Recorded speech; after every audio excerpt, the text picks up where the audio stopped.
take a jab at Nodaka's catchphrase? Oh, sometimes I get the feeling like this franchise was made for channels like mine.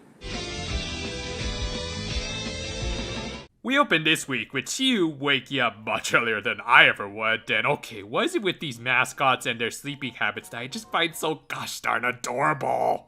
Anyway, our resident Blue was hanging out for her morning jog around the same time as her leader. Again, gotta give the show kudos whenever it remembers its plot points. And one of the most entertaining recurring points was Shidoinen's obsession with her big-face boss, with the lady making up her own love fortunes, such as dartboards with very low chances of failure. That's what you get for not returning Yuri's calls. Back with our heroine, Chiyu was practicing her superb high jump skills that were established last week, though unfortunately something else from last week also returned. Considering how most journalists act on social media, I'm pretty sure Hinata's description is far more apt. Though he did at least have some useful intel for them, as he had taken pictures of the sports team of their rival school, including a high jumper, who managed to break even Chiyu's record. Obviously, our heroines didn't want their friend to know about this and had to silence all media coverage. And nothing of value was lost. However, the one thing no one could control is Hinata's motor mouth. So much so that not even Nodaka's syllables could keep up.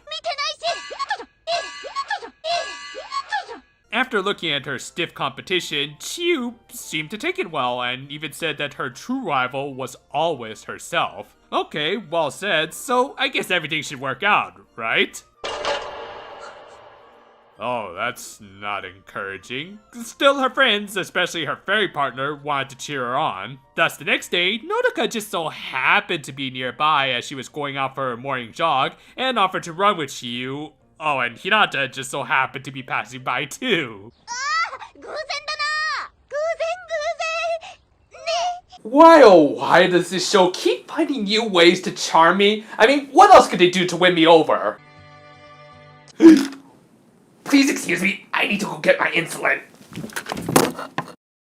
That little heart attacker came from a flashback Chiyu had as she recollected how back in the day she was more of a swimmer than a runner. That all changed one day at the beach when she swam out to a point where the ocean and the sky seemed to fuse into one. This inspired her to see how far she could swim in the sky, leading to her becoming a high jumper.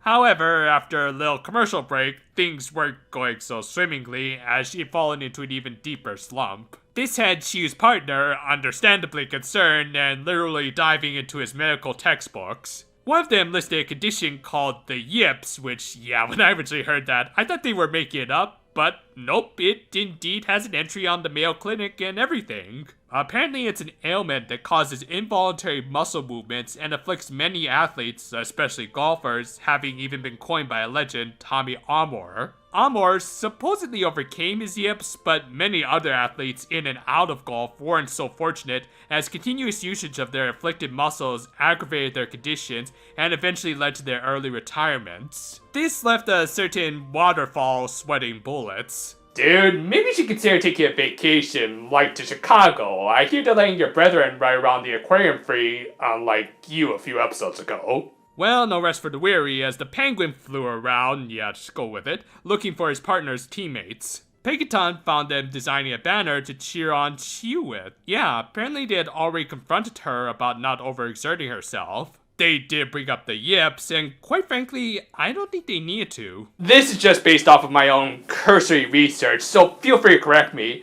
But the yips seem like they're a very abstruse condition, like they're hard to identify or even determine a proper treatment for. Chiyu may or may not have the yips, thus there was no real right or wrong choice in a situation like this. The only choice that mattered was Chiyu's. From the very beginning, it seemed like this series was trying to get back down to the basics, and you know, these are the kind of basics I can really get behind. With that, her friends decide to just cheer on after fixing a significant misspelling on their banner. It's the thought that counts, right? However, just as the competitions were about to begin, Darizen arrived and created a Mega Byogen out of an ice elemental.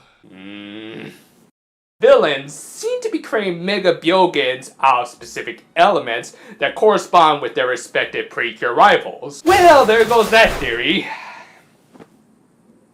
I'll address this a little more later, but first, the Precure had to take on the lesser-known member of the Frieza clan. With only a few minutes available in this episode, it unfortunately had to be another short fight, but unlike, say, last week's affair, they did at least make the most of their time here by having some good animation and even streamlining stuff like the Cure scan by not using the available stock animation. And even though they used it early, they couldn't hit it because the Mega Byogen used some rather clever tactics by encasing itself in ice. Okay, I know the term is Mighty Glacier, but you guys are taking it way too literally. But yeah, it played exactly to the trope, as while it couldn't move, it could still launch strong attacks from a stationary position. However, a few distractions from Hinata and Nodoka doing some awesome wall running gave Chiyu an opening to do a very thematic appropriate attack. With that, they defeated the monster, rescued the elemental, and predictably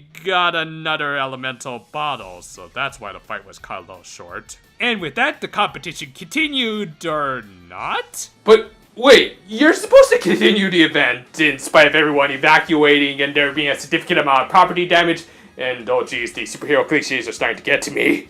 Alright, I'll admit, I like that there are actual consequences for the villain's attack that not even the Precure could circumvent. Still, just like many athletes in the current climate, even if they had to play to an empty audience, Chiyu just wanted to prove to herself that she could surpass her limits. With that, the episode ended with our heroines ignoring social distancing and Chiyu closing the distance between her and the blue sky. After a little dip last week, this show managed to come back with a much more solid outing that was not only a good Chiyu and Pegaton episode, but also a good team building story. And in spite of admittedly a little subjective detail for me, I can't really think of many complaints I have with this one. Surprisingly, this week's writer was a completely new face to the franchise, Ryunosuke Kingetsu. Now, to be fair, he's not at all unfamiliar with magical girls, having written several episodes from the first season of Shugokya, aka the best and only season of that series.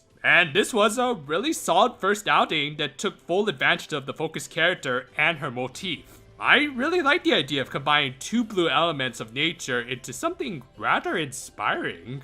It really helps us to connect with Chiyu and her goals and dreams. Of course, such high goals beget some great complications. I enjoyed that, like a real doctor in training, Pegaton went straight to his textbooks, albeit I have no idea how the fairy language is supposed to be comprehensible in any way. And I really appreciated how this episode made me learn about a condition that tragically affects many athletes. Yips, from what I can tell, shouldn't be taken lightly, but as the episode pointed out, the athlete's choice in this case should be prioritized. Pegaton and the rest of the Healing Good team were able to recognize this and did everything in their power to help, which made for some very endearing moments and really helps to elevate these six as a real team who look out for the best interests of one another. One thing I'm not a huge fan of is them seemingly dropping the villains and their assigned elemental themes. Now granted, maybe it wasn't meant to be a thing at all, but it also helped to sell these characters as rivals to one another, which they still could do, but I don't think it will be as effective now. Heck, this episode even seemed to be building towards it being a Shindoinen episode, but they changed it at the last minute to Darizen to appease the psychotic fangirls.